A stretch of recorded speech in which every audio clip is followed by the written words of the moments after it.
Yo! Video games. What up, dudes? It's Matt here from YoVideogames. The Switch has launched finally and everyone is in love with the new Zelda, myself included, but it's safe to say not everything has gone smoothly. Max's unit is defective, every single docking toaster will scratch the screen eventually, and frankly there's next to no reason to own one at the moment if you have a Wii U already, as Zelda runs just fine on both. However, there's another problem below the surface with this system that not only has not been getting enough attention, it's been getting the wrong attention. Recently, this past week, the release date of my much anticipated game Rime was announced.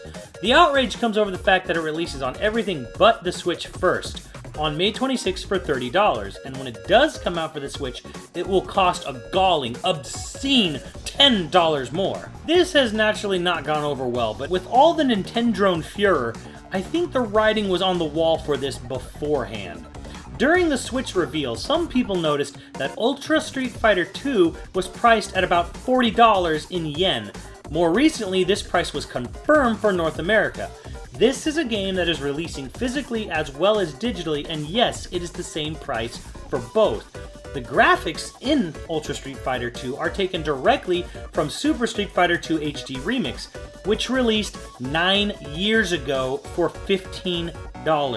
That's right, the majority of all the art assets and legwork of the new graphics was and is for sale from 9 years ago for $15. Now, Ultra will have a rebalanced game. It has 2 new characters, which, let's be honest, they're just palette swaps of Ken and Ryu. And on top of all that is a 3-stage first-person waggle minigame to throw Hadoukens. Does this really justify a $25 markup over a 9-year-old game? Why was there so little outrage here? My guess is that because Ultra Street Fighter 2 is an exclusive for now. It doesn't look as bad if it were releasing earlier and cheaper elsewhere. Never mind the fact that you can still buy HD Remix for $15 right now. Another interesting one is Skyrim, which nobody will confirm if it's the original game or last year's special edition. Even the CEO of Bethesda said he couldn't say, which means it's probably the original. The title isn't even releasing till the fall of this year and is a $60 full-price title of what will be a 6-year-old version of the game. Lastly, we come to Puyo Puyo Tetris, which seems to be the champion of Nintendo fans when it comes to pointing at digital versus physical. Puyo Puyo Tetris is releasing at split pricing on the Switch, with $30 digital and $40 retail. Now, the physical version retail will come with a free keychain. Woohoo! But the fact is that releasing for a cheaper digital has been the rallying cry against Rime. However, there's one important fact I've not seen brought up yet. Puyo Puyo Tetris is releasing on PS4 physical retail for $30. Rime is just the 4th game in what will likely be a growing list of games to do this, so what's the reason? I think it's fairly obvious at this point, and it's the return of cartridges. The Nintendo faithful have put up a large resistance to this notion. Ironic, considering the company they're defending. The same company that was notorious for huge licensing fees, and even had a federal investigation into unlawful business practices back in the NES days. And many of the same people still work for that company today. But let's not get off track here. Nintendo Switch cartridges cost more to manufacture than Blu-ray discs. Simple as that. Even if it was a difference of 50 cents to 75 cents, that's still a 50% increase, and Rime in particular has a 33% increase in price over disc versions.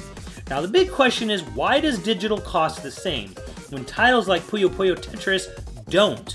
I can think of 2 reasons. One, Puyo Puyo Tetris on Switch comes boxed with extra goodies. A keychain, I realize, but still some incentive. 2, when a publisher goes to a retailer and tries to get them to purchase large quantities of games, what do you think is an easier sell to the stores? Tetris or Rime? One of the most famous video games of all time for decades, or a puzzle adventure no one has ever heard of? Keep in mind that Switch is still getting screwed over at retail over the retail copy of Puyo Puyo Tetris on PS4, but yet that has no outrage. I do not believe this is any sort of conspiracy against the consumer or price gouging to sucker new owners thirsty for new games. The outrage over the pricing of Rime is proof enough of how bad it looks on the surface level.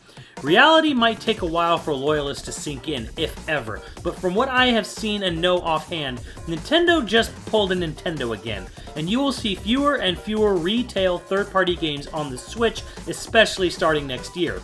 It's less powerful than the competition, and cost of manufacturing cartridges is higher than discs, and the system is starting from scratch with its user base against the tens of millions of Xbox and PS4 owners. Lastly, the one point I want to address is to anyone who thinks boycotting the title altogether is sending a message. It will send a message, the wrong message.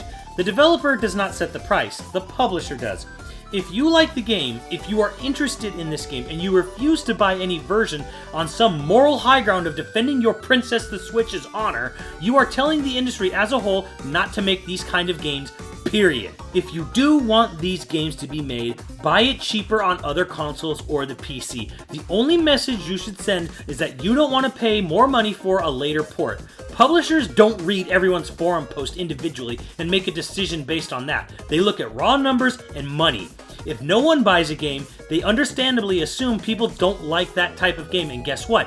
They don't get published anymore. They don't even bother trying to make them anymore. And for me, personally, that's a far, far bigger issue than charging $10 more for a Switch version. That's all I gotta say on this subject, and I'll see you around the channel. Later, dudes.